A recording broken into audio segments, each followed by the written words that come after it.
ஒவ்வொரு திருவிளையாடல் நடத்தினார். சூர சம்ஹாரம் நன்னது திருச்செந்தூரில். சம்ஹாரம் பண்ணும்போது சுவாமிக்கு இயல்பாகவே கோபம் அதிகமாக நடந்தது தான் இந்த கோபத்தை தணித்து வள்ளி தெய்வ யானையுடன் அமர்ந்த திருத்தலம் திருத்தணிகை. பேர்லேயே இருக்கும் தணிகை மலையான். தணிகைனா கோபம் தணிந்த இடம். அதில் இன்னொரு அதிசயம் என்னென்னா, அங்கே ஏன் சூரசம்ஹாரம் நடக்காது அப்படின்னா, முருகப்பெருமான் கோபம் தணிந்து அமர்ந்த இடங்கிறங்காட்டி அங்கே சூரசம்ஹாரம் நடக்காது. அதே மாதிரி அங்கே சாதாரண வேல் அங்கே கிடையாது. சுவாமி போருக்கு பயன்படுத்திய அந்த வேல் சுவாமி அங்கே வச்சுக்கல. அவர்கிட்ட இருக்கிறது வஜ்ரவேல். வஜ்ரவேல்னா என்னென்னா, இந்திரன் கிட்ட இருக்கக்கூடிய அந்த வஜ்ரவேல் தான் அங்கே சுவாமிகிட்ட இருக்குது. அதேமாதிரி பூஜை நேரத்தில் மட்டும்தான் சுவாமிக்கு வேல் சாத்தப்படும். ஏன்னா கோபம் தணிஞ்ச இடம்ங்கிறங்காட்டி. ரெண்டாவது, இந்த இன்னைக்கு நிறையா பேர் காசு இருக்குது மன நிம்மதி இல்லைங்கிறாங்க. ஒருத்தருக்கு பார்த்தீங்கன்னா எவ்வளவு முயன்றும் கல்யாணம் ஆகலைங்கிறாங்க. இப்படி வாழ்க்கையில் என்னென்ன பிரச்சனை இருக்கோ, எதெல்லாம் தனியலையோ, தணிகை மலையான்ட்டு போனால் அத்தனையும் தனி. அதுதான் அந்த தணிகை மலையினுடைய சிறப்பு. அங்கே இன்னொரு ஸ்பெஷல் என்னென்னா, அங்கே எல்லா முருகன் கோயிலும் போனீங்கன்னா மயில் வாகனமாக இருக்கும். ஆனால் திருத்தணிகையில் மட்டும் யானை வாகனமாக இருக்கும். ஏன்னா இந்திரனுடைய தேவர் குலத்தை காப்பதற்காக தான் சுவாமி போரே போட்டார். போர் புரிஞ்சு இந்திராதி தேவர்கள் எல்லாம் காப்பாற்றினதுக்காக இந்திரன் தாங்கிட்ட இருந்த மிக உயர்ந்த பரிசு. இந்திரனுக்கு அடையாளம்னு என்னென்னா ஐராவதம்ங்கிற யானை தான் இந்திரனுடைய அடையாளமே. அந்த ஐராவத யானையவே முருகனுக்கு கொடுத்துட்டார்.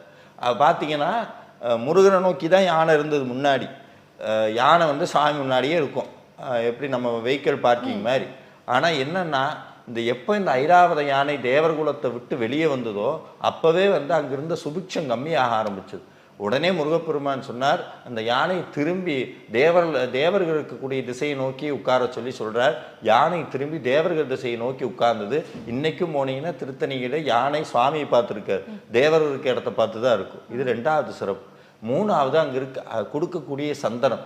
சில பேருக்கு உடம்புல எவ்வளவோ வியாதிகள் தெரிஞ்சும் தெரியாமலேயோ நிறையா இருக்கும். நிறையா மாத்திரை சாப்பிட்டு ஹாஸ்பிட்டல்லாம் போய் குணமாகாம அப்படி இருக்கவங்க திருத்தணிகை போனீங்க அப்படின்னா, அங்கே சுவாமிக்கு அரைச்ச சந்தனம் மாதத்துலேயோ வருடத்தில் ஒரு தடவை கொடுப்பாங்கன்னு நினைக்கிறேன். அந்த சந்தனம் சாதாரண சந்தனம் இல்லை. அங்கே இந்திரன் முருகனுக்கு காணிக்கையாக கொடுத்த சந்தன கல் இருக்கு. அங்கே இன்னைக்கும் இருக்கு, அது இப்போவும் இருக்குது. அதில் தான் சந்தனம் அரைப்பாங்க. அந்த சந்தனத்தை அரைச்சி சுவாமிக்கு சாத்துவாங்க.